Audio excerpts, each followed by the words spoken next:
Okay, सो recording start हो गई है। देखो, जो हमने अभी तक पोटेंशियल एनर्जी पढ़ी है वो कायदे से इंटरेक्शन एनर्जी होता है। हमने पढ़ा है कि एक पॉइंट चार्ज यहाँ पर है Q1, एक पॉइंट चार्ज यहाँ पर है Q2, इनके बीच का सेपरेशन है R। तो इस सिस्टम की पोटेंशियल एनर्जी हम लोग लिखते हैं, वो जो पोटेंशियल एनर्जी लिखते हैं एक्चुअली ये होता है इंटरेक्शन एनर्जी। इंटरेक्शन एनर्जी, और ये हमारा होता है KQ1 Q2/R। ये सेल्फ एनर्जी का क्या कॉन्सेप्ट है? तो जब भी हम कोई स्फेरिकल चार्ज डिस्ट्रीब्यूशन और भी कोई चार्ज डिस्ट्रीब्यूशन ले सकते हैं, बट उसको डील करना हमारे लेवल पर मुश्किल है, इसलिए हम लोग सिर्फ स्फेरिकल चार्ज डिस्ट्रीब्यूशन पढ़ेंगे, और खास करके हॉलो स्फीयर और सॉलिड स्फीयर। सबसे पहले उसके डिस्कशन के पहले मैं एक चीज तुम लोग को बता दूं, इलेक्ट्रिक फील्ड कंटेन्स एनर्जी। ये पहले भी आपको बताया गया है। Electric field contains energy.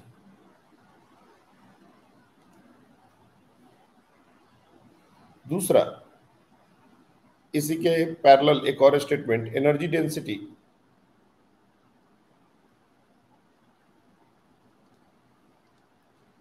Of electric field is equal to half epsilon not E square. किसी रीजन में अगर इलेक्ट्रिक फील्ड है तो उसके पास एनर्जी होती है। और जैसे मैंने बताया फ्लूइड के केस में कि फ्लूइड एक कंटिन्यूअस ऑब्जेक्ट है, उसका टोटल एनर्जी कभी लिख नहीं पाएंगे हम लोग। जो भी चीजें कंटिन्यूअस होती हैं उनका टोटल एनर्जी का कोई मतलब नहीं होता। तो उसमें हम एनर्जी डेंसिटी की बात करते हैं, पर यूनिट वॉल्यूम। मतलब ये जो टर्म है ये एनर्जी पर यूनिट वॉल्यूम है, एनर्जी पर यूनिट वॉल्यूम।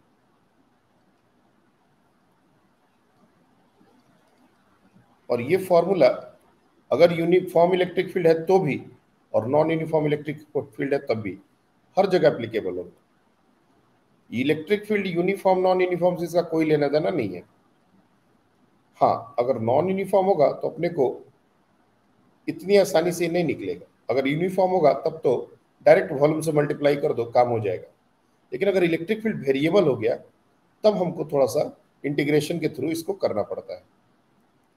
लेकिन कहीं भी अगर इलेक्ट्रिक फील्ड है किसी रीजन में, किसी स्पेस में, और वो रीजन का वॉल्यूम अपने को पता है और इलेक्ट्रिक फील्ड का वैल्यू पता है, तो हम लोग उसमें कितनी एनर्जी स्टोर है ये निकाल सकते हैं। अब बात करते हैं हम लोग सेल्फ एनर्जी की। सेल्फ एनर्जी को डिफाइन करने का बहुत सारा तरीका है, और ये ग्रेविटेशन में भी था। आई डोंट नो वहां पर तुम लोग को बताया था हमने या नहीं। सेल्फ एनर्जी क्या होती है? सबसे पहले तो तुम सोचो पोटेंशियल एनर्जी क्या होती है।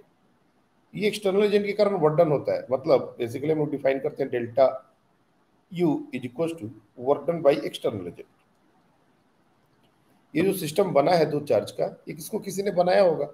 तो जिसने बनाया उसने कुछ काम किया, और उसी का वर्क जो है वो इसमें एनर्जी के फॉर्म में स्टोर हो गया। पोटेंशियल एनर्जी तो ऐसा ही होता है। स्प्रिंग को किसी ने दबा के छोड़ दिया तो उसमें एनर्जी स्टोर हो गई।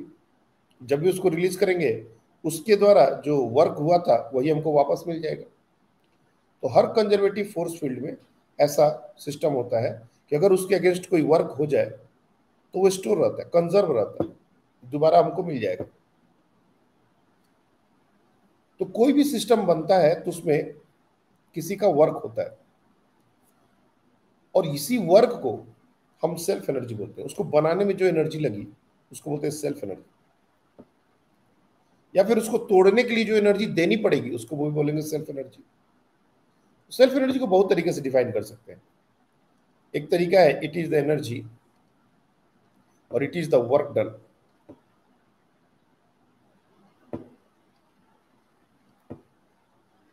Bye external agent to build the system.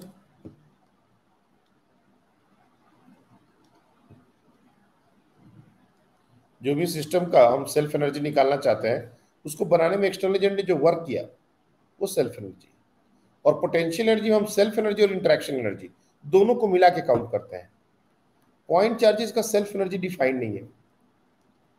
Self energy is not defined.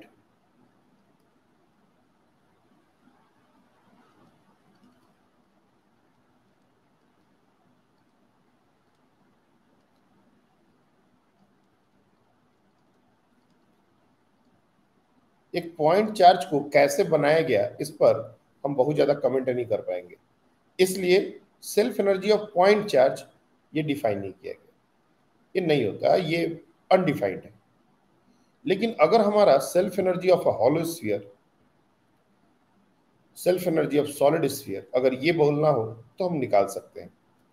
तो हम यही दोनों हमारे लिए इंपॉर्टेंट है। सेल्फ एनर्जी ऑफ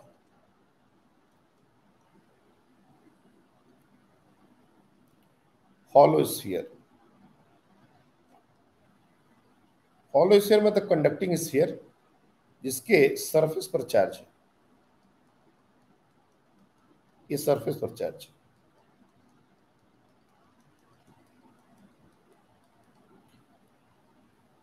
और दूसरा self energy of solid sphere, ये नॉन कंडक्टिंग वाला है। तो जब सॉलिड बात करेंगे तो चार्ज जो है वो पूरे वॉल्यूम में होगा।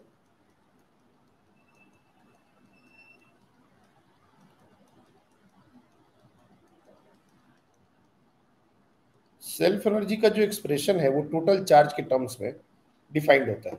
जैसे मान लो ऊपर वाले शेल पर, हॉलो स्फीयर शेल बोल सकते हैं, टोटल चार्ज है क्यू, तो इसकी टोटल एनर्जी और सेल्फ एनर्जी रादर क्यू के टर्म्स में इसका फॉर्मूला होता है। उसी तरह से सॉलिड स्फीयर का भी तुम एनर्जी डेंसिटी के टर्म्स में कर सकते हो, ए सॉरी चार्ज डेंसिटी के टर्म्स में कर सकते हो, लेकिन टोटल चार्ज क्यू हमने इसका भी ले लिया। मतलब इन दोनों के जो आंसर होंगे वो क्यू के टर्म्स में होंगे। Q is the total charge. अगर तुम चाहो तो लिख सकते हो क्यू टोटल चार्ज। दूसरी बात, ये एनर्जी कहाँ स्टोर होती है? तो हमको पता है कि हॉलो में तो यहाँ इलेक्ट्रिक फील्ड होता नहीं है, और जहाँ इलेक्ट्रिक फील्ड होगा वही एनर्जी होगी।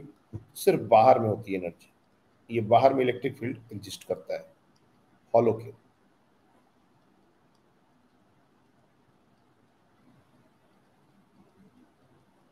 बट सॉलिड के साथ प्रॉब्लम ये है कि इससे बाहर तो फील्ड होता ही है, अंदर में भी फील्ड होता है। और हमने बताया जहां फील्ड होगा वहां एनर्जी होगी। ये बाहर का तो फील्ड है ही, अंदर में भी फील्ड है। हमारे पास आर लेस देन आर का एक्सप्रेशन है और आर ग्रेटर देन आर का भी एक्सप्रेशन है। अगर मैं एक्सप्रेशन यहाँ लिखना चाहूँ तो यहाँ पर for R less than R तुम डायरेक्टली लिख सकते हो ई इज इक्वल टू 0, और for R greater than R जो ई का वैल्यू है वो हमारा है के क्यू बाई आर स्क्वायर।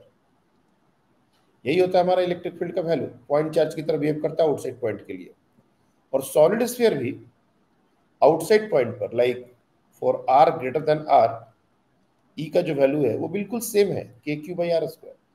इसलिए फर्क नहीं पड़ रहा कि ये सॉलिड है या हॉलो, बाहर वाले इलेक्ट्रिक फील्ड में जो भी एनर्जी स्टोर होगी वो दोनों में सेम होगी।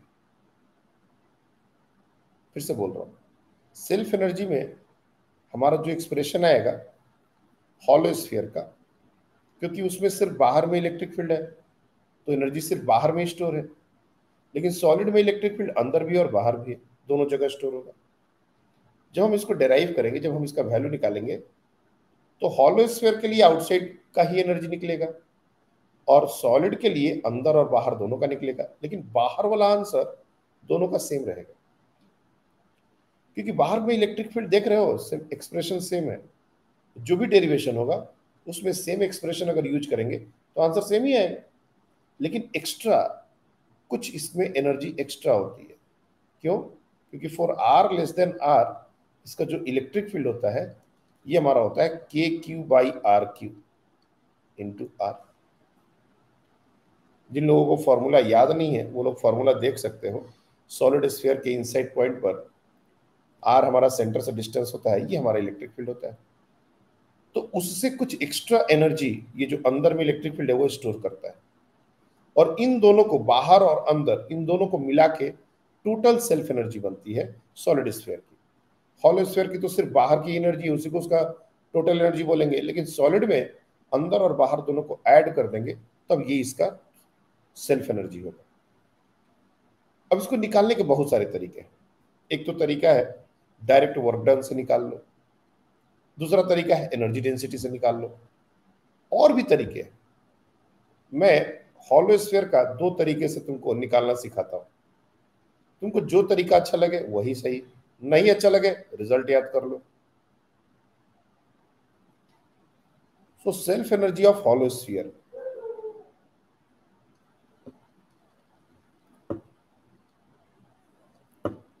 सेल्फ एनर्जी ऑफ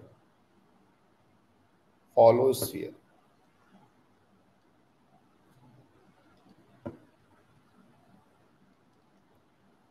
अब देखो, मान लो ये एक शेल है, इसका रेडियस है आर, और इसको पॉजिटिवली कैपिटल क्यू चार्ज दिया गया। कैसे दिया गया होगा? यहां इन्फिनिटी पर बहुत दूर चार्ज पड़ा हुआ है बहुत सारा, कोई एक्सटर्नल एजेंट यहां से चार्ज को ढो के इस पर ला रहा है। D Q amount of charge, ये फर्स्ट तरीका है डेराइव करने का। ये कैसे बना होगा ये स्फीयर, इस पर चार्ज कैसे आया होगा? तो थोड़ा थोड़ा चार्ज इस पर लाके रख रहा होगा। इनिशियली जब ये अनचार्ज होगा तब तो डीक्यू चार्ज लाने में कोई फर्क नहीं है, लेकिन जैसे जैसे इसका चार्ज बढ़ेगा किसी भी इंस्टेंट ऑफ टाइम पर, अगर उसका चार्ज क्यू है, अब रिपल्सन फील होगा, जो एक्सटर्नल एजेंट है वो रिपल्सन फील करेगा, और उसको वर्क करना पड़ेगा लिटरली उस चार्ज को लाने के लिए। जैसे जैसे इस पर चार्ज बढ़ेगा इसका पोटेंशियल बढ़ता जाएगा, और पोटेंशियल बढ़ेगा तो उसका वर्क डन भी बढ़ने लगेगा। पोटेंशियल बढ़ेगा, तुमको पता है वर्क डन क्या होता है? Potential difference into work into charge. यहाँ का पोटेंशियल जीरो है, यू नो, यहाँ का पोटेंशियल जीरो, और किसी भी इंस्टेंट पर जब चार्ज इस पर क्यू था, क्यू एक in between, initial charge zero, initial charge zero, final charge capital Q, इसके बीच में ऐसे जीरो से एकदम से क्यू तो होगा नहीं, इसके बीच में कहीं क्यू चार्ज हमने एज्यूम किया कि जब इस पर क्यू चार्ज रहा होगा, और धीरे धीरे वो डी क्यू चार्ज बढ़ा बढ़ा के इसको कैपिटल क्यू किया, तो डी क्यू चार्ज को लाने में वर्क कितना हुआ? तो यहाँ का पोटेंशियल उस समय कितना होगा? यहाँ का पोटेंशियल हो जाएगा के क्यू बाई आर। अब work done by external agent D W, ये सीधे लिख सकते हैं delta V potential difference into charge, और डेल्टा वी क्या है? यहाँ का पोटेंशियल तो जीरो है, फाइनल पॉइंट का potential K Q by R, तो K Q by R into D Q. लेकिन इतना तो चार्ज आया नहीं है, टोटल चार्ज कहां से कहां तक है? जीरो टू कैपिटल क्यू, ये हो जाएगा टोटल वर्क, और यहां से के बाई आर ये बाहर निकल जाएगा, और की डी क्यू का इंटीग्रेशन करोगे तो हो जाएगा क्यू स्क्वायर बाई टू। यही होता है self energy of hollow sphere, k Q square by two r. और ये हॉलो स्फीयर का सेल्फ एनर्जी है, और हॉलो स्फीयर का बाहर में जो एनर्जी इलेक्ट्रिक फील्ड में स्टोर है वो भी एनर्जी है। मतलब self energy is stored in outside, outside region में ये एनर्जी स्टोर्ड। अगर मैं सॉलिड स्फीयर का भी डेरिवेशन करूंगा तो बाहर वाले रीजन में यही यही टर्म आएगा, अंदर वाले के लिए एक्स्ट्रा काम करना पड़ेगा, लेकिन बाहर वाले हमने जो निकाला है वो यही आएगा, के क्यू स्क्वायर बाई टू है, उसको दोबारा निकालेंगे नहीं।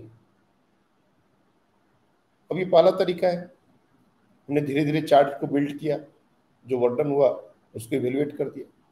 और दूसरी बात जो बार बार मैं एनर्जी डेंसिटी के बारे में बता रहा हूँ कि जहां भी इलेक्ट्रिक फील्ड है वहां एनर्जी है, तो एनर्जी डेंसिटी से भी निकाल सकते क्या? यस, ये मेथड वन है। इसको तुम एक तरीके से मेथड वन, क्योंकि वो जो दूसरा तरीका है मेथड वन, वो सॉलिड स्फीयर में बहुत अच्छे से काम आता है, एनर्जी डेंसिटी वाला, इसलिए उसको बताना जरूरी है। मेथड टू,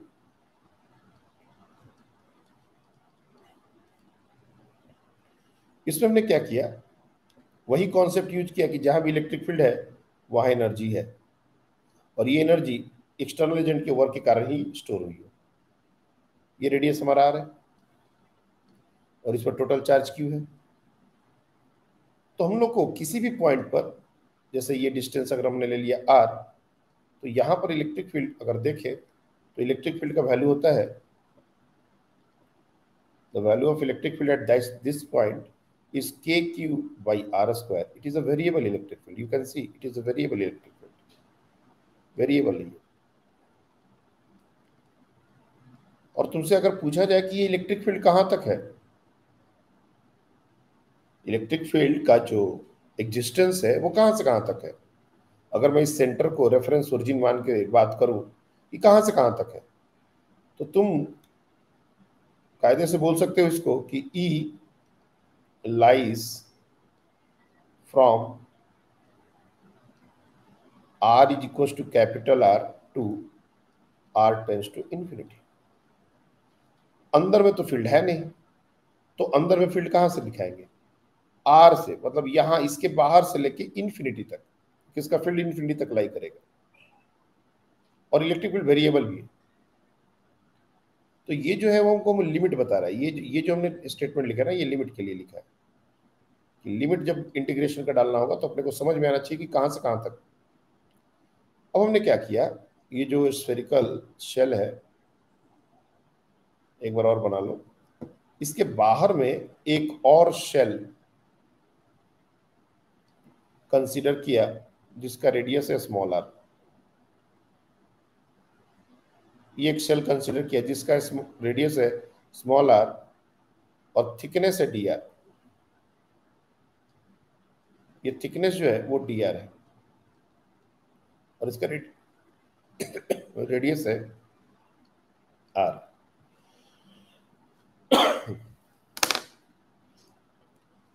अब इस पॉइंट पर फील्ड तो पहले हमने निकाल ही लिया है,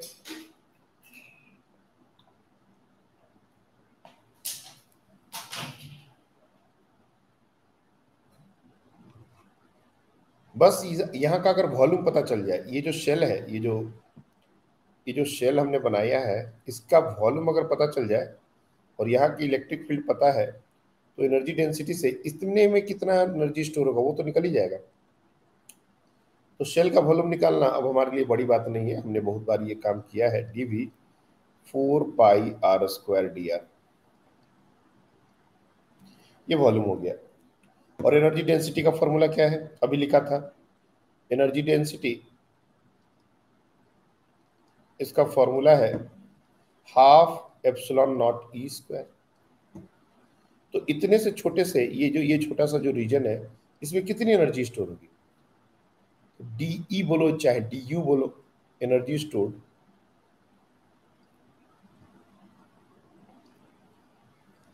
in that elementary shell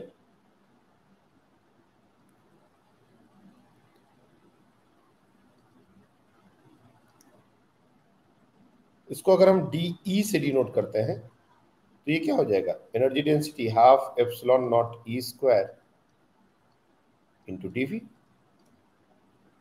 अब वैल्यू पुट करने की बारी, सारे वैल्यूज पुट किए जाए, तो D is equal to half epsilon not E square, तो K Q by R square का whole square into 4πr² dr। अब के को भी अपने को तोड़ना पड़ेगा क्योंकि 4π दिख रहा है ऊपर में, एप्सिलॉन नॉट दिख रहा है, तो 4π एप्सिलॉन नॉट अगर ऊपर में दिख रहा है और के हमारा 1/4π एप्सिलॉन नॉट होता है, तो एक 4π एप्सिलॉन नॉट तो कैंसिल आउट हो जाएगा। अगर थोड़ा सा मैं कैलकुलेशन लिख के नहीं सॉल्व करना चाहता तो तुम देखोगे एक के एज इट इज बच जाएगा और दूसरा के कैंसिल आउट हो जाएगा। तो तुम इसको सीधे के को बाहर निकाल दो, एक के को हटा दो और एप्सिलॉन नॉट 4π को भी हटा दो, बाई 2 कर दो, और बचेगा क्या, Q square divide by R to the power 4। इधर बचेगा आर स्क्वायर डी आर। अब आर स्क्वायर से ये आर स्क्वायर टाइम्स में कैंसिल आउट हो जाएगा,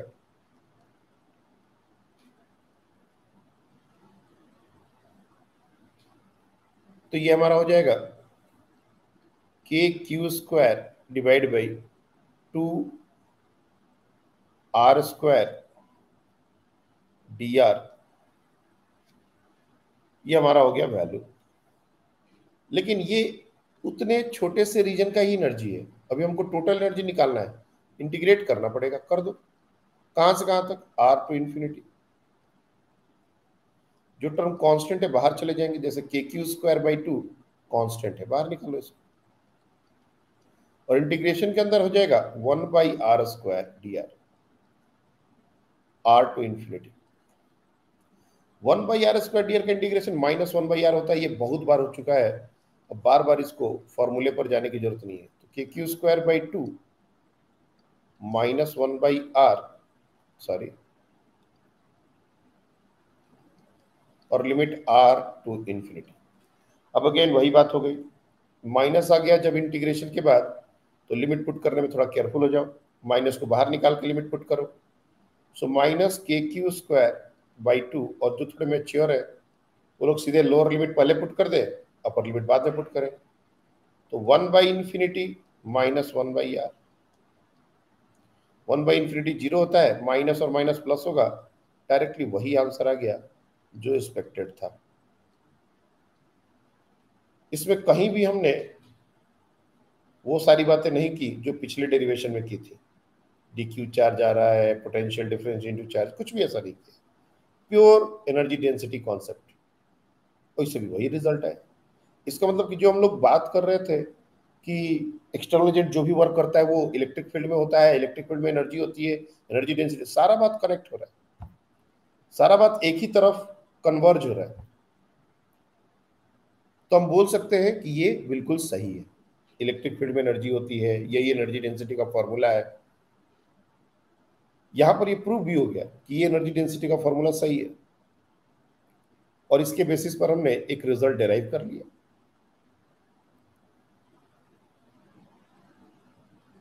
तो सेल्फ एनर्जी, फाइनल स्टेटमेंट यहां पर,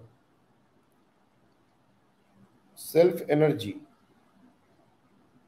ऑफ हॉलो स्फेरिकल शेल,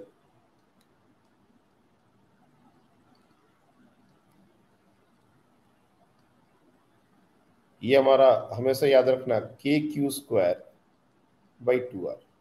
अब के को 1/4 पाई एप्सिलॉन नॉट डाल दो, फिर वो 8 पाई एप्सिलॉन नॉट हो जाएगा, वो सब मैं नहीं कर रहा, वो तुम लोग कर लोगे। लेकिन के क्यू स्क्वायर बाई 2 आर ये याद करने के पॉइंट ऑफ व्यू से इंपॉर्टेंट है। मान लो डेरिवेशन नहीं याद रहा, इतना सब कौन करेगा, तो ये ऐसे याद रखना चाहिए। This is very important data. अब बात आती है सॉलिड स्फीयर की, तो मैंने फिर से पहले भी रिपीट किया था, फिर से रिपीट कर रहा हूँ कि सॉलिड स्फीयर में भी तुम ध्यान से देखोगे तो बाहर का इलेक्ट्रिक फील्ड बिल्कुल एज इट इज है, तो बाहर का एनर्जी निकालने का जरूरत ही नहीं है। ई आउट और ई इन दो टर्म्स में हम सेल्फ एनर्जी को डिवाइड कर सकते हैं। जैसे मैं क्या बोल रहा हूं, देखो, self energy of solid sphere, solid spherical charge distribution ऐसा लिखना चाहिए कायदे से, और यूनिफॉर्म, ये सब बहुत सारा इसमें इफ बट है, लेकिन तुम लोग को इतना डेप्थ नहीं चाहिए, इसलिए मैं कुछ चीजें इग्नोर मार देता हूं। ये solid spherical charge distribution uniform distribution है, तभी इसका एनर्जी का फॉर्मूला जो निकालने जा रहे हैं वो वैलिड है। नॉन यूनिफॉर्म चार्ज डिस्ट्रीब्यूशन के लिए भी तुम अगर यही फॉर्मूला लगाने लगोगे तो गलत हो जाएगा। जैसे हमने वेरिएबल चार्ज डेंसिटी के कॉन्सेप्ट्स पढ़े हैं, रो का वेरिएबल होना, 2-3 फंक्शंस हमने बताए थे आपको। अगर मान लो कोई ऐसा चार्ज डिस्ट्रीब्यूशन दिया गया सॉलिड स्फीयर का ही कि उसमें डेंसिटी वेरिएबल है, तो उसका सेल्फ एनर्जी निकलेगा, ऐसा नहीं है कि नहीं निकलेगा, लेकिन तब हमारा एनर्जी का फॉर्मूला सेम नहीं आएगा। अगर टोटल चार्ज कैपिटल क्यू हो गया, सपोज तुम वेरिएबल चार्ज डेंसिटी है और तब भी तुम उसका टोटल चार्ज कैपिटल क्यू मान लो, लेट्स अज्यूम कि वो समहाउ कुछ वैल्यू आ गया कैपिटल क्यू, तो बाहर की एनर्जी तब भी सेम हो जाएगी, लेकिन अंदर की एनर्जी सेम नहीं होगी, क्योंकि अंदर में इलेक्ट्रिक फील्ड चार्ज डेंसिटी पर भी डिपेंड करता है, और वो चार्ज डेंसिटी में अगर आर का टर्म हुआ तो गड़बड़ होगा। इसलिए बाहर की एनर्जी तब भी हम एक फिक्स्ड वैल्यू की तरह एज्यूम कर सकते हैं अगर हमने टोटल चार्ज निकाल दिया तो, लेकिन अंदर की एनर्जी तो बार बार निकालनी पड़ेगी अगर वेरिएबल चार्ज डेंसिटी हुआ तो। समझ आया तो ठीक, नहीं तो इग्नोर कर दो इतना बात।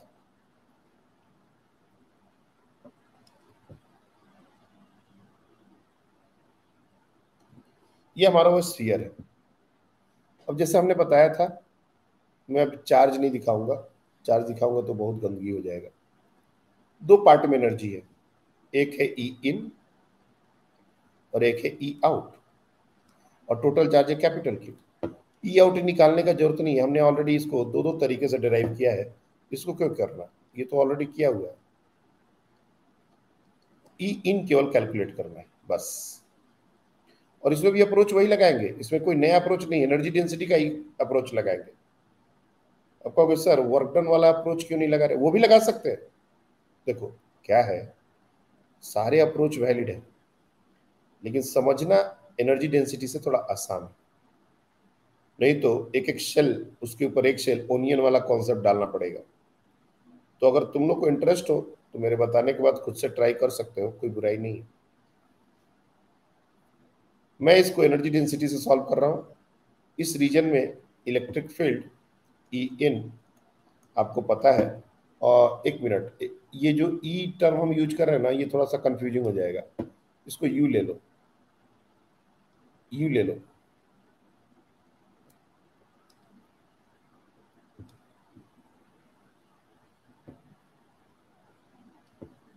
यू इन, यू आउट, क्योंकि ई इन और ई आउट का भी बात हो रहा है, तो फिर दोनों में सेमी नोटेशंस वर्क नहीं करेगा। ये यू आउट कर दिए। यू इन के लिए हमको E in, inside electric field के बारे में बात करना पड़ेगा, और ये electric field K Q square by, sorry, K Q by are Q into R, ये सिर्फ और सिर्फ यूनिफॉर्म चार्ज डिस्ट्रीब्यूशन के लिए है, ये किसी चार्ज डिस्ट्रीब्यूशन के लिए नहीं लगा सकते। अब तुम लोग मैच्योर हो गए हो, बहुत दिन से इलेक्ट्रोस्टैट अलग अलग तरीके से हम तुमको सिखा रहे हैं, तो ये सब छोटी छोटी बारीकियां भी अब तुमको समझ में आनी पड़ेंगी। फॉर्मूला का वैलिडिटी कहाँ है और कहाँ नहीं है, ये भी जानना जरूरी है। ऐसा नहीं कि कोई भी सॉलिड चार्ज डिस्ट्रीब्यूशन हो, हमने इस सब में इलेक्ट्रिक फील्ड का वैल्यू ये डाल दिया, गड़बड़ है। तो K Q by are Q into R, ये हमारा इनसाइड इलेक्ट्रिक फील्ड का एक्सप्रेशन है। फिर से वही काम करेंगे, फिर से हम स्मॉल आर डिस्टेंस पर एक शेल कंसिडर करेंगे, उसका वैल्यू निकाले, वॉल्यूम निकालेंगे। तो डी भी अब कुछ भी नया नहीं है, सब कुछ वही है, बस कैलकुलेशन अब तुम देखते चलो। 4 पाई r² डी है डेंसिटी। अब सीधे मैं एनर्जी लिख रहा हूं, d u in, small energy that is stored in that region will be equal to half epsilon not E square into d v. चलिए वैल्यू पुट कीजिए। So d u in is equal to half epsilon not k Q by are Q into r का whole square 4 pi r² d r. और अगर हमको total energy निकालनी हो, यहीं पर इंटीग्रेशन डाल दो। टोटल एनर्जी निकालनी हो तो लिमिट कहाँ से कहाँ तक जाएगा, बाहर का निकल चुका है, अंदर का निकालना है, तो अंदर में इलेक्ट्रिक फील्ड कहाँ से कहाँ तक लाई करेगा, 0 to r। बहुत बार बच्चे ये भी कहते हैं कि सर मान लेते हैं कि हमको 0 to r एनर्जी, वो बाहर का एनर्जी नहीं पता होता, अगर हम हॉलो शेल का एनर्जी नहीं निकाले होते, ठीक है, तो क्या हम ये इंटीग्रेशन 0 to इन्फिनिटी कर देते। ये जो इंटीग्रेशन हम कर रहे हैं 0 to r, क्या यही इंटीग्रेशन 0 to इन्फिनिटी डाल देते तो टोटल एनर्जी एक ही साथ आ जाता। हम क्यों बाहर और अंदर का अलग अलग निकालने का बात सोच रहे हैं। चलिए माना कि हमने बाहर की एनर्जी हमने अलग से निकाल ली है, शेल वाले के लिए वही सेल्फ एनर्जी थी, अगर वो नहीं निकाले होते, वो के क्यू स्क्वायर बाई 2r का टर्म नहीं आया होता, तो क्या यहाँ पर हम लिमिट 0 टू इन्फिनिटी डाल सकते हैं क्या? और यही क्वेश्चन मैं तुम लोग से पूछता हूँ, डाल सकते हैं क्या? बताओ मेरे को, क्या ये इंटीग्रेशन 0 टू इन्फिनिटी हो सकता है? नहीं, नो, वेरी वेरी गुड। और मेरे को रीजन बताओ कि क्यों नहीं हो सकता। तुम ही लोग रीजन ही बताओगे कि क्यों नहीं हो सकता। फील्ड का एक्सप्रेशन अलग है, बिल्कुल सही। Variation of field is different. अंदर में जो फील्ड का वेरिएशन है और बाहर में जो फील्ड का वेरिएशन है सेम नहीं है। इस तरह से बच्चे अगर बात करते हैं तो लगता है हमने तुम लोग को कुछ पढ़ाया और तुम लोग ने कुछ सीखा है, क्योंकि ये सब साधारण बच्चे इतना जल्दी सोच भी नहीं पाएंगे कि हमने क्वेश्चन क्या किया। आंसर देना तो दूर का बात है, हमने क्वेश्चन पूछा क्या उसका मतलब समझने में ही हालत खराब है। ये होता है हमारा फील्ड का एक्सप्रेशन और ग्राफ रादर। तो अंदर में जो फील्ड का वेरिएशन है वो डायरेक्टली प्रोपोर्शनल टू आर है और बाहर में inversely proportional to R square. दोनों के एक्सप्रेशन अलग अलग है। कहां से हम कर देंगे इसको इंटीग्रेट? जहां पर सेम लियर वेरिएशन है सिर्फ उतने तक ही होगा। अगर हम इसको नहीं करते उसको यूज, तब भी अगर इसको निकालना होता तब भी इसको दो पार्ट में करना होता, 0 टू आर अलग, आर टू इन्फिनिटी अलग। और आर टू इन्फिनिटी वही एक्सप्रेशन आएगा जो पहले लिखा हुआ है, इसलिए कभी भी इसको 0 टू इन्फिनिटी नहीं डाल सकते। ये ग्राफ यहां से चेंज हो रहा है nature, R is equal to R पर नेचर चेंज हो रहा है इलेक्ट्रिक फील्ड का। बिल्कुल सही, वेरी वेरी गुड। यहाँ पर यू इन, अब देखो फिर से वही काम, के स्क्वायर का टर्म दिख रहा है, 4 पाई एप्सिलॉन नॉट दिख रहा है, हटाओ एक के को और एक 4 पाई एप्सिलॉन नॉट को हटा देते हैं, और Q square R to the power 6। बाकी की जो टर्म है उनको लिखना पड़ेगा, कांस्टेंट टर्म को बाहर भेजते हैं, 1/2 कांस्टेंट टर्म है, एक के कांस्टेंट टर्म है, क्यू स्क्वायर कांस्टेंट टर्म है, R to the power 6 constant term है, यहाँ पर एक आर स्क्वायर और यहाँ पर R square, R to the power 4 D R. देख लो अगर कोई टर्म छूट गया हो तो बता दिया करो, अगर कोई टर्म ऐसा हो जो छूटा हो तो हैंडल्स कर सकते हो। तो ये हमारा हो जाएगा K Q square divide by 2 R to the power 6, और ये R to the power 4 D R का इंटीग्रेशन क्या हो जाएगा, are to the power 5/5।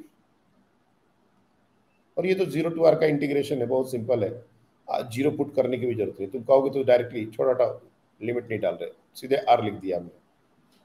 0 to are में जीरो वाला टर्म तो ऐसे ही जाने वाला है, ये आर टू द पावर 6 से ये आर टू द पावर 5 जाएगा तो ये आर बच जाएगा, मतलब के क्यू स्क्वायर बाई 10 आर। ये हो गया यू इन। तो टोटल सेल्फ एनर्जी की अगर बात होगी, सॉलिड स्फीयर की टोटल सेल्फ एनर्जी, और टोटल सेल्फ एनर्जी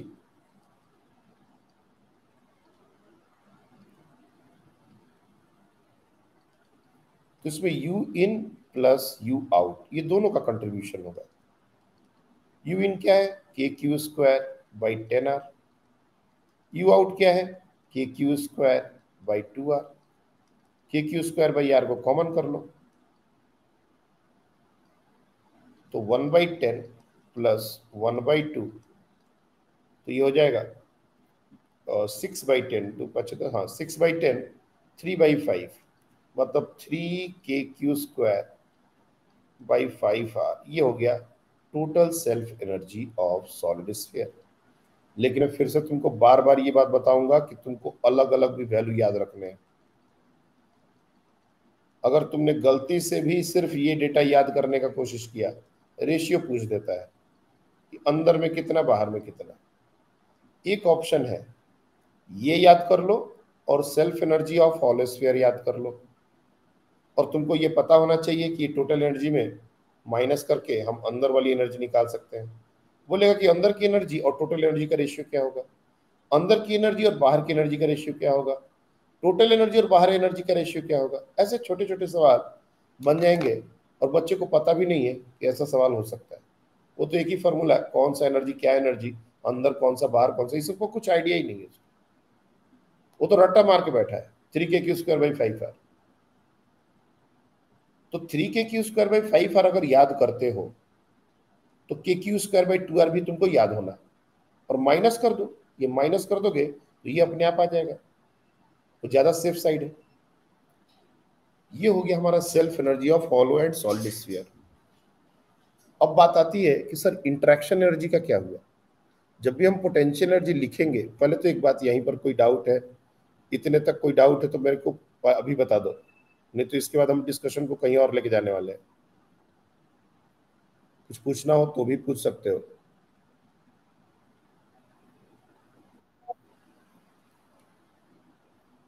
हाँ बोलो। मिनट, किसने हैंड रेस किया? पार्थ। पार्थ तेरे माइक तो काम कर रहा था यार, तू। एक मिनट रुक। हाँ बोलो बोलो, माइक तो ऑन है।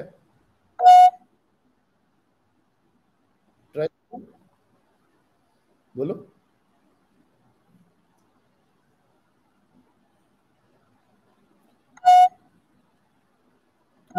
एक मिनट। देखो, उस समय वो जब मीटिंग किया था, उस दिन हम बहुत बिजी थे, कोलकाता में थे और बहुत बिजी थे, इसलिए हम उस मीटिंग को अटेंड नहीं कर पाए। कितने बच्चों ने अटेंड किया, उन्होंने क्या रेक्टिफाई किया, ये मैं देख नहीं पाया, और उन्होंने रिकॉर्ड भी नहीं किया कुछ कि उन्होंने क्या बताया क्या किया, मुझे नहीं पता। मंडे को मीटिंग है, और मंडे को जो भी बात होगा, डिस्कशन होगा, एक बार और हम उनको मौका देंगे मेरे सामने ये सारे प्रॉब्लम को रेक्टिफाई करना। ठीक है, तो एक बार तुम लोग को आधे घंटे 1 घंटे जितने भी हो, उसमें डिस्कशन क्लास नहीं होगा, लेकिन प्लेटफॉर्म पर सबको ज्वाइन करना है, और एक एक बच्चे का जो भी प्रॉब्लम है माइक का, वो हम देखते हैं कि सामने वो कैसे ठीक करते हैं। उनका जो तर्क है वो बिल्कुल बेबुनियाद है। मुझे पता है कि हमारे क्लास में कैसे बच्चे बैठते हैं, लेकिन उनको नहीं पता। उनको लगता है कि बच्चे को ज्वाइन नहीं करने आता, बच्चों को माइक सेलेक्ट नहीं करने आता, बच्चे जानबूझ के माइक को म्यूट रखते हैं, ये सब लॉजिक दे रहे हैं हमको। अब हमको क्या बताएं कि कैसे बच्चे हमारे क्लास में बैठते हैं। हमने कहा ठीक है, मंडे को एक मीटिंग हम करेंगे उनके साथ, और उसके बाद एक कॉमन प्लेटफॉर्म पर उनके जितने भी आईटी सेल के लोग हैं आके, और वो प्रॉब्लम मेरे सामने रेक्टिफाई करने को चाहिए। मैं खुद कंप्यूटर साइंस से बीटेक हूँ, वो हमको क्या चलाएंगे। तो तुम लोग को मंडे के बाद, कल मंडे, एक मिनट, आज ही तो था मंडे, आज तो मीटिंग होनी थी, देखो बताया भी नहीं। ठीक है, मैं कल बात करता हूँ, हो सकता है वेंसडे को भी मैं भी एक मीटिंग करके, और तुम लोग को पहले इन्फॉर्म कर देंगे। आधे घंटे से 1 घंटे का सेशन होगा, और वो 10 to 7 के बीच ही होगा, क्योंकि उनका प्रॉब्लम है कि वो ऑफिस में ही, ऑफिस आवर में ही ये काम करेंगे। तो 10 to 7 के बीच में ही टाइमिंग होगी, और कोशिश करना है मैक्सिमम बच्चे ज्वाइन करने का। मैं रहूंगा उस मीटिंग में, और देखता हूँ कि कैसे प्रॉब्लम रेक्टिफाई हो जाता है उनके सामने, और मेरे सामने नहीं होता। फिर इनसे प्रॉपर रिफंड की बात होगी, और हम कोई और प्लेटफॉर्म पर क्लास लेंगे। नॉनसेंस, इतना टाइम दे, 2 महीना हो गया, इनसे प्रॉब्लम ही रेक्टिफाई नहीं हो रहा है। आईओएस पर वर्क नहीं करेगा, इस पर वर्क नहीं करेगा, तो ये सब प्लेटफॉर्म का फिर फायदा क्या है। खैर छोड़ो, मैं तुम लोग को इन्फॉर्म कर दूंगा जिस दिन भी ये होगा। जो भी डाउट है, लेट्स एज्यूम कि तुम लोग जब परसों तो मिलना है अपने को, कल ट्यूसडे है, परसों तुम लोग का टेस्ट है, तो उस दिन अपन सेंटर पर ही बात कर लेंगे, क्योंकि 1 डेढ़ घंटे का टेस्ट है, बाकी टाइम फ्री रहेंगे। ओके, तो ये हमारा सेल्फ एनर्जी हो गया। अब इसके बाद का जो बात है वो ध्यान से सुनो। मान लो तुमको कुछ इस तरह का सिस्टम दे दिया, एक हॉलो स्फीयर,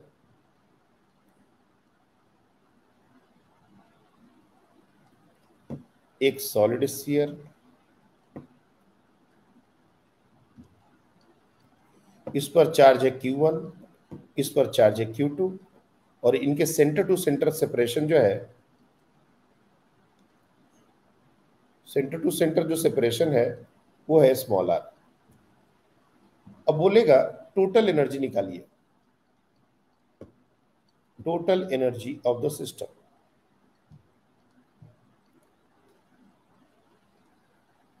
अब ध्यान से समझो इस बात को। जब भी तुमको हॉलो सॉलिड स्पेसिफिक बोल के क्वेश्चन दे रहा है, इसका मतलब ये टोटल एनर्जी में तुमको self energy plus interaction energy की बात कर रहा है वो।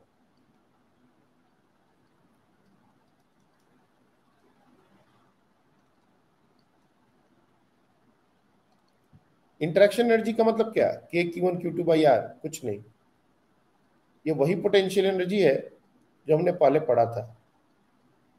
और सेल्फ एनर्जी में इंडिविजुअली दोनों का सेल्फ एनर्जी लिखना पड़ेगा।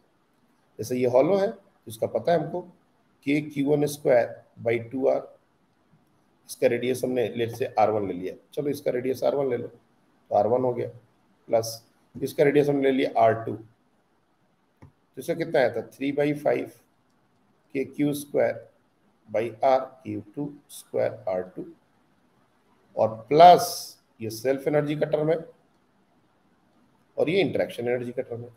ये पूरा का पूरा टर्म हमारा total energy of this system होगा।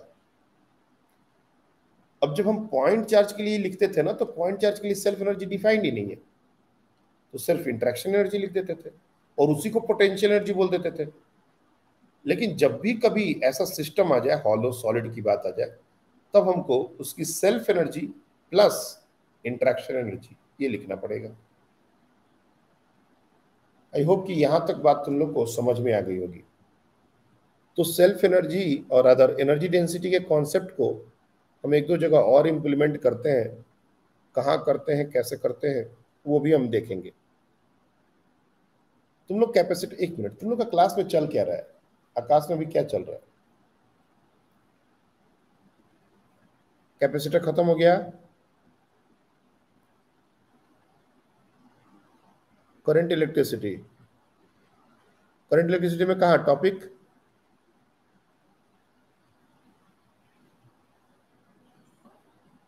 ड्रिफ्ट। ओके, देखो ये वेंसडे के बाद हम लोग कैपेसिटर में इंटर करेंगे, लेकिन कैपेसिटर में इंटर करने से पहले पैरेलल प्लेट्स के बारे में बहुत सारा डिस्कशन होगा, उसके बाद फिर हम लोग कैपेसिटर में इंटर करेंगे। अभी कैपेसिटर के बारे में नहीं बात करें, अभी हम जो बोल रहे हैं वो सुनो। तो एक मिनट, तुम लोग को भी अंकित सर ही पढ़ाते हैं क्या? हमने नाम सुना आज कोई अंकित सर करके है, फिजिक्स पढ़ाते हैं।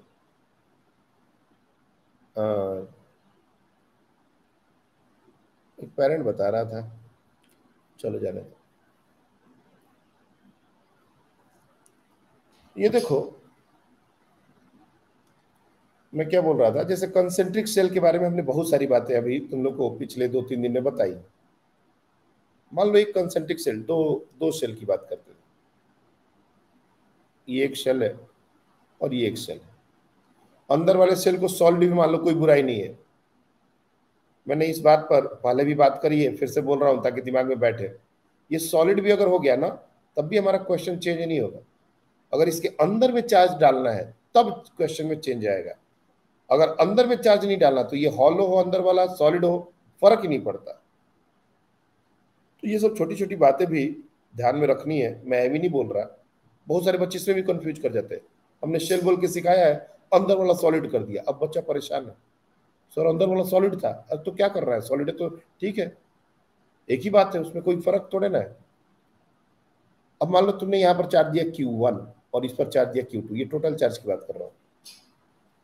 तो तुमको पता है फेसिंग सरफेसेस पर इक्वल एंड अपोजिट चार्जेस होते हैं, तो अंदर में आ जाएगा -Q1, और टोटल चार्ज Q2 होने के लिए यहाँ पर +Q1 होना पड़ेगा। ये हमारा चार्ज डिस्ट्रीब्यूशन है, इसके अंदर चार्ज होगा नहीं। इलेक्ट्रिक फील्ड की अगर बात की जाए, तो तुमको इलेक्ट्रिक फील्ड भी निकलवाया है, अंदर में इलेक्ट्रिक फील्ड नहीं होता है, मतलब जो अंदर वाला शेल है उसके अंदर इलेक्ट्रिक फील्ड नहीं होता है, और बाहर में इलेक्ट्रिक फील्ड होता है, डेफिनेटली होता है, और इसके बीच में भी इलेक्ट्रिक फील्ड होता है। ये दोनों शेल के बीच में भी इलेक्ट्रिक फील्ड होता है, यहाँ भी होता है। हमने कंसेंट्रिक सेल का जिस दिन डिस्कशन किया था, उस दिन हर पॉइंट पर इलेक्ट्रिक फील्ड क्या होता है वो बताया था। बाहर में भी इलेक्ट्रिक फील्ड वेरिएबल होगा और अंदर में भी इलेक्ट्रिक फील्ड वेरिएबल होगा। मैं अभी एक्सप्रेशन लिख देता हूं फिर से, ताकि तुम लोग को कॉन्फिडेंस आ जाए। बाहर में जैसे ये जो पॉइंट है, इस पर मैं E1 नाम दे रहा हूं, और अंदर में मैं नाम दे रहा हूं E2। E1 तो बहुत आसान है लिखना, के Q1 + Q2 by R square, ये हो गया इलेक्ट्रिक फील्ड। E2 क्या होगा, ये सिंपली KQ1/R², और दोनों वेरिएबल है। अब कभी ऐसा सिचुएशन आ गया कि हमको पूछा जाए कि ये अंदर में कितनी एनर्जी स्टोर है। क्या मतलब, ये जो रीजन बन रहा है, ये अंदर वाला, ये वाला, इसमें कितनी एनर्जी स्टोर है, या फिर बाहर ये जो इलेक्ट्रिक फील्ड है इसमें कितनी एनर्जी स्टोर है। एनर्जी डेंसिटी हमने पढ़ा है, और जहां जहां इलेक्ट्रिक फील्ड है वहां वहां एनर्जी की बात आ सकती है। तो कितनी एनर्जी स्टोर है, बाहर वाला में दिक्कत नहीं है। बाहर वाला अगर तुम देखोगे ध्यान से, तो तुमको क्या करना है कि तुमको ये जो Q1 + Q2 है, इसको कैपिटल Q की तरह देखना है, क्योंकि यही इलेक्ट्रिक फील्ड होता था आउटसाइड पॉइंट पर। तो जो हमारा बाहर वाला एनर्जी है, यू आउट, इसमें कहीं कोई दिक्कत ही नहीं है। KQ²/2R वाला फॉर्मूला यहाँ डायरेक्टली लगा दो।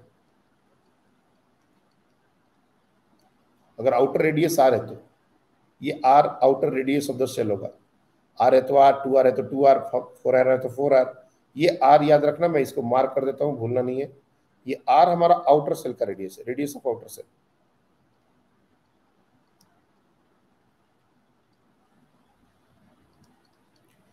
लेकिन इसके अंदर में ये वाला, इसका एनर्जी कैसे लिखेंगे? तो इसके लिए फिर से अपने को काम करना पड़ेगा, फिर से वही शेल बनाओ। अब तो शेल बनाने का भी जरूरत नहीं है, इतना तो समझ में आ गया है कि 4πr² वॉल्यूम होता है, इलेक्ट्रिक फील्ड होता है, electric field energy density into volume करना पड़ता है। तो मैं उतना कुछ बिना बनाए डायरेक्ट एनर्जी का एक्सप्रेशन लिख रहा हूँ। DU in, that is equal to ½ ε0 E2² 4πr²dr। और टोटल निकालना हो तो क्या करेंगे, इंटीग्रेशन का लिमिट डालेंगे। अंदर का रेडियस अगर R1 माने, बाहर का रेडियस R2 माने, तो R1 to R2, जिस रीजन में फील्ड है उतने में ही इंटीग्रेशन होगा ना। हमने जो शुरू से एग्जाम्पल लिया है उस एग्जाम्पल पर अच्छे से सॉल्व करके बता देते हैं। अगर ये रेडियस है A और ये रेडियस है B, तो यहाँ पर तुम सीधे R की जगह B डाल दो, B, और यहाँ पर इंटीग्रेशन का लिमिट हो जाएगा A to B। बस इसको सॉल्व कर दो।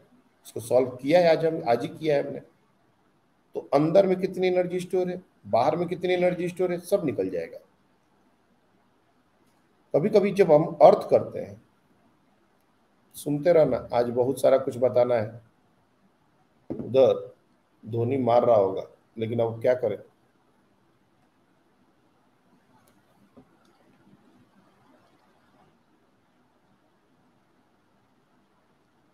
जब भी कभी कंसेंट्रिक शेल की बात हो, तो एक चीज पता नहीं तुम लोग ने अभी तक ध्यान दिया या नहीं, मैंने इसको एक्सप्लिसिटली नहीं बोला है। जब भी कभी तुम आउटर शेल को अर्थ करोगे ना, आउटर शेल को अर्थ करोगे, तो आउटर सरफेस का जो चार्ज है वो जीरो हो जाएगा, ये जीरो हो जाएगा। तुम इसको चेक कर सकते हो।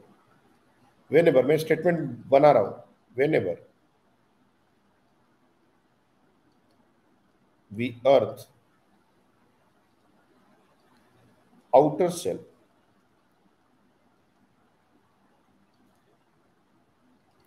in concentric shell in a system of, ऐसा लिख लो, in a system of concentric shell,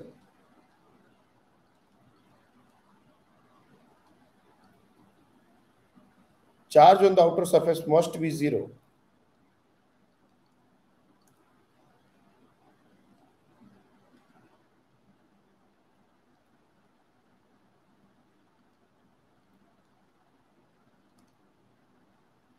अब कहोगे सर इस पर नेट चार्ज जीरो होगा क्या? बिल्कुल भी नहीं। ये बार बार मैं चार्ज ऑन आउटर सरफेस लिख रहा हूं, नेट चार्ज नहीं लिख रहा। और तुमको इस बात को वैल्यू करने के लिए, मान लो इस पर चार्ज है 3Q और इस पर चार्ज है 2Q, और ये इनिशियल सिचुएशन है, इसमें अभी हमने कोई भी अर्थिंग नहीं की है, और अब हम अर्थिंग करने वाले हैं। ये सिचुएशन है, अभी हमने चार्ज दिया है 3Q एंड 2Q। क्या डिस्ट्रीब्यूशन होगा बिफोर क्लोजिंग द स्विच, ये बताने की जरूरत नहीं है, बट फिर भी मैं बता देता हूं।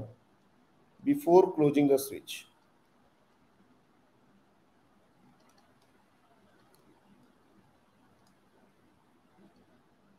इसका रेडियस हमने ले लिया है स्मॉल आर, और बाहर वाले का ले लिया 3R।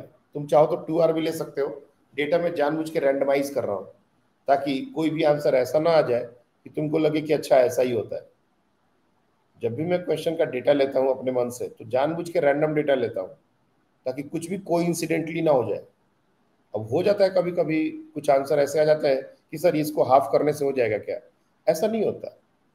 कोइंसिडेंटली कुछ आंसर्स वैसे हो सकते हैं कि हाफ हो गया, बट ये हमेशा की बात नहीं है। तो बिफोर क्लोजिंग द स्विच क्या क्या सिचुएशन है देख लो। अंदर वाले सेल को कैपिटल ए और बाहर वाले सेल को कैपिटल बी, ये हमारा इनर, ये हमारा आउटर।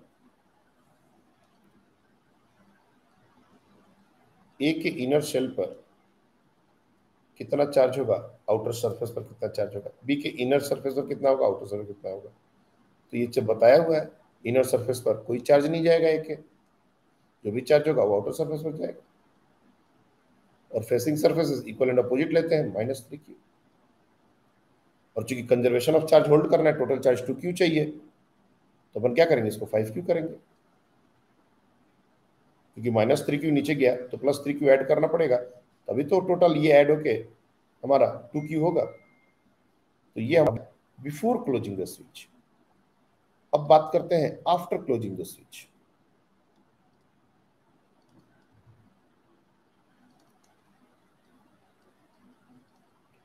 और ऐसे बहुत सारे क्वेश्चन की प्रैक्टिस जरूरी है। मैंने डीपीपी में दिया है एनफ क्वेश्चन, बावजूद इसके अगर लगे तो और क्वेश्चन दिया जा सकता है। इनर आउटर कहाँ कहाँ चेंज होगा, कहाँ कहाँ चेंज नहीं होगा, ये समझने का जरूरत है। तो सबसे पहले तो ए के इनर पर चेंज नहीं होगा,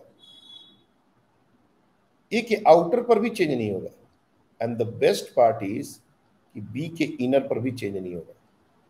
अब कहोगे तुम कि सर ये कैसे, वो तो अर्थ हो गया है, उस पर तो चार्ज का कुछ हम बोल ही नहीं सकते। ये बात सही है, नहीं बोल सकते। टोटल चार्ज के बारे में नहीं बोल सकते, हमने सिर्फ अंदर वाले सरफेस पर चार्ज लिखा है, बाहर वाले को खाली छोड़ा है। और ये प्रूफ करके बताएंगे कि ये 0 आएगा। मैं चाहूं तो जैसे ही इस चीज को क्लोज करूंगा, मुझे पता है कि ये 0 आएगा, लेकिन मैं अभी नहीं लिख रहा, मैं इसको प्रूफ करके तब लिखूंगा 0।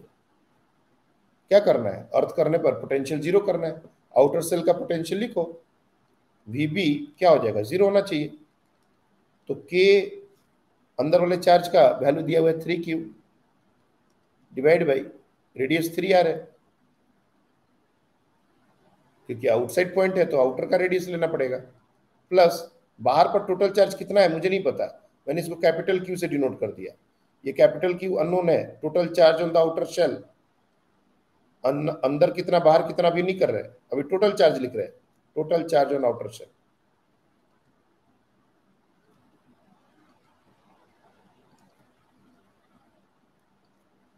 डिवाइड बाई 3r, उसका भी तो रेडियस ही लेना पड़ेगा। अब तुम देखोगे यहां से k/3r कांस्टेंट है, बाहर निकल जाएगा, 0 से इक्वेट करोगे खत्म हो जाएगा, और q सीधे सीधे आ गया -3q। मतलब टोटल चार्ज तो -3q है, और फेसिंग सरफेस ऑलरेडी -3q ले चुका है, तो बाहर में क्या चार्ज होगा, 0 होगा, और क्या होगा। इसका मतलब ये हुआ कि जब भी किसी शेल के सिस्टम में आउटर सरफेस को अर्थ करते हैं, तो बाहर का चार्ज 0 होगा ही। इसके और भी बहुत सारे एक्सप्लेनेशन है, मैंने तो ये मैथमेटिकली थोड़ा सॉल्व कर दिया, इसके और भी अच्छे अच्छे एक्सप्लेनेशन है। तो तुम लोग थोड़ा और मैच्योर होकर पढ़ोगे और अच्छा पढ़ोगे तो हम और इसके लॉजिक बताएंगे। कंडक्टिंग प्लेट्स का एक डिस्कशन क्लास जब हम लेंगे, पैरेलल कंडक्टिंग प्लेट्स, उस दिन ये बात और अच्छे से तुमको समझ में आएगी कि हाँ डेफिनेटली ये 0 होना ही पड़ेगा, और कोई उपाय नहीं है। तो ऐसा क्वेश्चन आता है कि मान लेते हैं कि ऐसा कोई सिस्टम है, लेट्स अज्यूम दिस, ये कंसेंट्रिक सेल का एक सिस्टम है, और हमने एक अर्थिंग से कनेक्ट कर दिया इसको, और पूछेगा कितना हीट लॉस हुआ। ये जो स्विच है, जब इसको क्लोज करेंगे तो what is the heat loss. Capacitor तुम लोग ने पढ़ लिया तो थोड़ा बहुत हीट लॉस के बारे में पता होगा। हीट लॉस क्या होता है? इनिशियल एनर्जी, फाइनल एनर्जी, और अगर कुछ वर्क डन है, या तो कोई बैटरी है नहीं तो इनिशियल एनर्जी कैसे निकलेगी? सेल्फ एनर्जी के कॉन्सेप्ट से अंदर बाहर का टोटल एनर्जी हमने निकाला अभी, ये हो गया इनिशियल एनर्जी। और जब हमने स्विच को क्लोज किया तब बाहर की एनर्जी गायब हो गई, बाहर का चार्ज गायब हो गया, और बाहर का चार्ज गायब हो गया तो बाहर का फील्ड जीरो हो गया। अगर तुम देखोगे तो जब भी हम इलेक्ट्रिक फील्ड लिखते हैं तो आउटर सरफेस के चार्ज के कारण इलेक्ट्रिक फील्ड होता है, वो तो जीरो हो गया, इसलिए बाहर में फील्ड बनेगा ही नहीं। तो बाहर में फील्ड ही नहीं बन रहा तो बाहर में एनर्जी क्या होगी? खत्म। और अंदर के फील्ड पर इफेक्ट पड़ रहा है क्या? बिल्कुल भी नहीं। अंदर का चार्ज तो ज्यों करते हुए तुम देख सकते हो, बिफोर एंड आफ्टर हमने सब आजू बाजू में लिखा है, तो अंदर का फील्ड वैसा ही है और बाहर का फील्ड जीरो हो गया। यानी कि बाहर के फील्ड में जो भी एनर्जी स्टोर थी वो सब गायब हो गई। कहां से? हीट के फॉर्म में, स्विच के थ्रू। तो क्लियरली यहाँ जो हमने एनर्जी का टर्म लिखा था के क्यू स्क्वायर बाई 2r वाला, ये पूरा का पूरा एनर्जी, ये जो तुम दिख रहे हो ये वाला, ये जो पूरा का पूरा ये जो टर्म दिख रहे हो, ये पूरा का पूरा हीट लॉस है। और क्या है? जब हम आउटर शेल को अर्थ कर देंगे तो ये पूरा हीट लॉस हो जाएगा। अंदर वाले को भी अर्थ कर सकते हैं, हमने किया है, और ऐसा अंदर वाले को अर्थ करने पर आउटर सरफेस पर जीरो होगा ये नहीं बोल रहे, अंदर वाले पर चार्ज जीरो होगा ये भी नहीं बोल रहे। लेकिन जब आउटर, एक्सट्रीम आउटर मान लो 3 होता तो 3 में बीच वाले को कर दिए तो नहीं, आउटर मतलब हमेशा आउटर, सबसे बाहर वाला सेल, उसको जब भी अर्थ करोगे तो आउटर सरफेस का चार्ज जीरो होगा ही होगा, कोई रोक नहीं पाएगा। तो अगर मान लो जल्दीबाजी में कोई क्वेश्चन करना हो और इस तरह का बात आ गया तो तुरंत दिमाग से ये सोच लेना है और काम आसान हो जाएगा।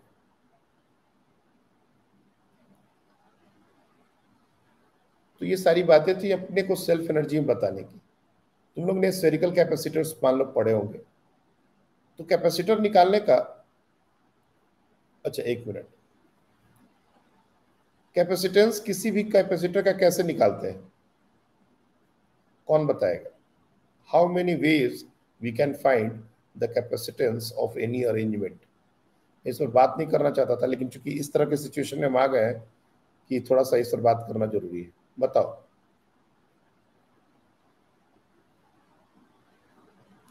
किसी भी अरेंजमेंट का कैपेसिटेंस निकालना कैसे सिखाया? क्यू बाई वी, चार्ज दिया, पोटेंशियल डिफरेंस निकाला, और उसके बाद डिवाइड कर दिया क्यू बाई वी। सही बात है, कोई बुरा नहीं है। और ये पार्थ तुम्हारा कैम होने लगता है, कैम डार्क दिख रहा है, उसको बंद कर लो तो ज्यादा अच्छा है। क्या कोई और तरीका है कैपेसिटेंस निकालने का?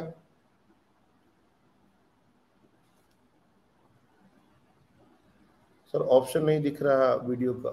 अच्छा एक मिनट, तो रुको, मेरे को ही करना पड़ेगा। कोई और तरीका है क्या कैपेसिटर, कैपेसिटेंस निकालने का? बताओ।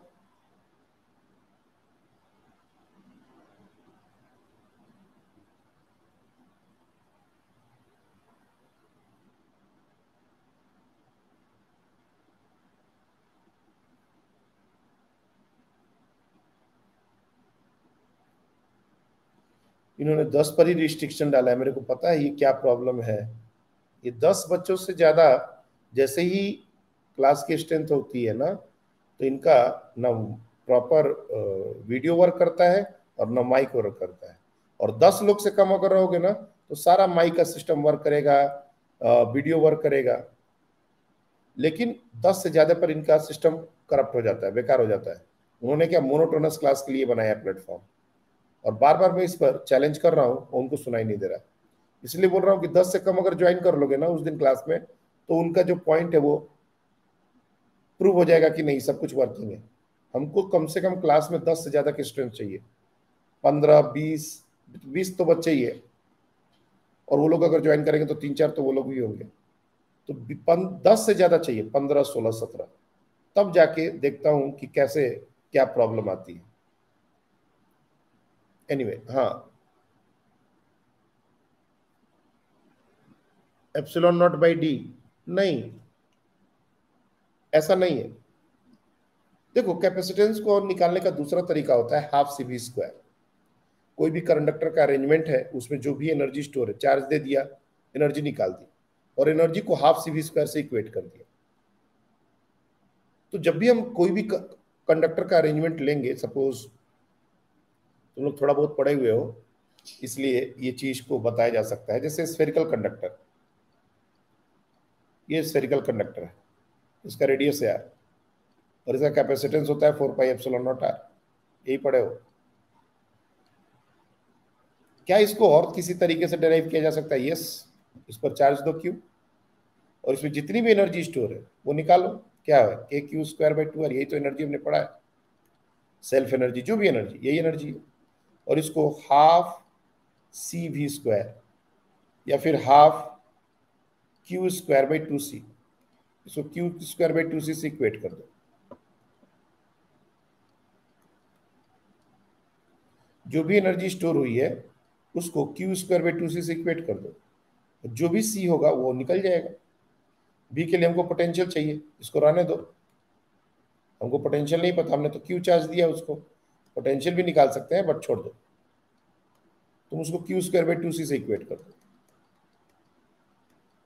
हमारे पास कोई भी अरेंजमेंट है तो उसमें टोटल एनर्जी कितनी है वो निकालना है, और उसको क्या करना है, क्यू स्क्वायर बाई 2 सी से इक्वेट कर देना है।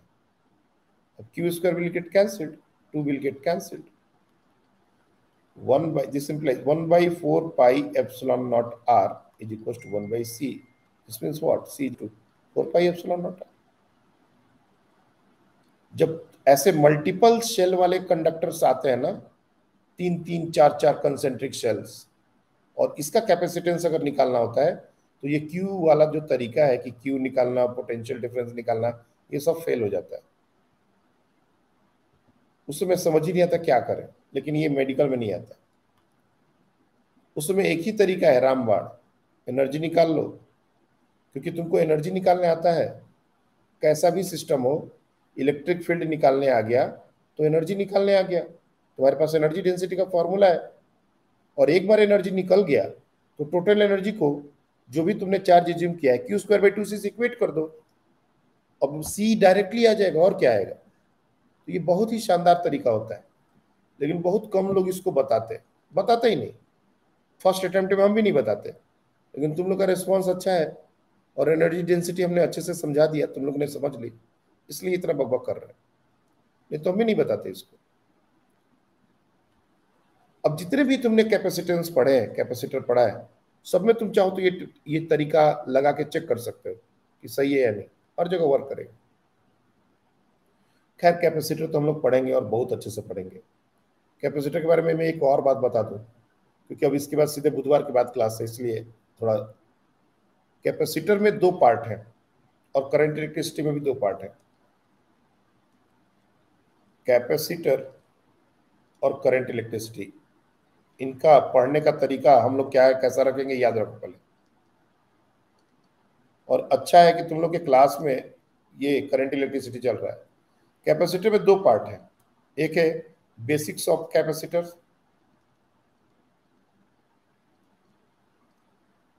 और एक है सर्किट सॉल्विंग। और इसमें भी करंट इलेक्ट्रिसिटी में भी है basics of electricity, basics of current, जिसमें वही ड्रिफ्ट वेलोसिटी ब्ला ब्ला, ओम्स लॉ, और दूसरा है सर्किट सॉल्विंग। यकीन मानो ये दोनों सर्किट सॉल्विंग अलग नहीं है, बस ये कैपेसिटर का सर्किट है और ये करंट रजिस्टर का सर्किट है। ये दोनों सर्किट सॉल्विंग एक ही कॉन्सेप्ट है, इसीलिए तुम लोग ऑलरेडी ये पार्ट पढ़ रहे हो, और जब तक हम इस पार्ट पर पहुंचेंगे तुम लोग इस पार्ट में इंटर कर गए होगे क्लास में, तो मैं पहले इस पार्ट को छोड़ूंगा और कैपेसिटर के सर्किट सॉल्विंग के डिस्कशन के दौरान ही पूरा करंट इलेक्ट्रिसिटी का सर्किट सॉल्विंग साथ में डिस्कस होगा। अगर कोई सर्किट कैपेसिटर का डिस्कस हो रहा है तो पैरेलली रजिस्टर में वैसा क्या होगा, ये सारी बातें हम लोग एक साथ करेंगे। मतलब सर्किट का सारा कॉन्सेप्ट कैपेसिटर और रजिस्टर का एक साथ कंप्लीट होगा, और फिर उसके बाद तुम लोग को बेसिक्स ऑफ करंट करा देंगे, 1-2 क्लास इसके लिए लगेगा। लेकिन होता क्या है कि बच्चा यहाँ भी सर्किट पढ़ता है आधा अधूरा और यहाँ भी पढ़ता है आधा अधूरा, और दोनों को मर्ज कर देता है, दोनों में कंफ्यूज रहता है। हम लोग ज्यादा टाइम लेंगे और एक साथ ही दोनों का सर्किट सॉल्विंग करेंगे, ताकि कोई भी सर्किट आ जाए हम लोग का प्रॉब्लम सॉल्व हो जाना चाहिए। बाकी बेसिक्स ऑफ कैपेसिटर से स्टार्ट करेंगे यहाँ, और इसको कंप्लीट करने के बाद ही ये आएगा, और इसके साथ ये आएगा, मतलब बीच में ये छूटेगा, बेसिक्स ऑफ करंट इलेक्ट्रिसिटी। इसको कंप्लीट करने के बाद करंट सर्किट सॉल्विंग के बाद ही basics of current, Ohm's law, ये जो माइक्रो लेवल पर चीजें हैं, उसके बाद बात करेंगे। 2 क्लास इसमें लगेगी। तो मेंटली तुम लोग प्रिपेयर रखना है। ऐसा नहीं कि सर हमने रजिस्टर तो पढ़ा ही नहीं है, सर हमने ये सब नहीं किया। कैपेसिटर का सर्किट सॉल्विंग के साथ ही सारा कंप्लीट करेंगे। तो आज हम लोग यही तक रखते हैं, और कल आपकी कोई क्लास नहीं है, वेंसडे को भी कोई क्लास नहीं है, वेंसडे को टेस्ट है, मैं टेस्ट पेपर अभी बनाने वाला हूँ। डाउट्स अगर होगा तो तुम लोग भेज देना, नहीं तो सेंटर पर ही उस दिन टेस्ट के बाद अपन डाउट कर लेंगे। That's all for today, thank you.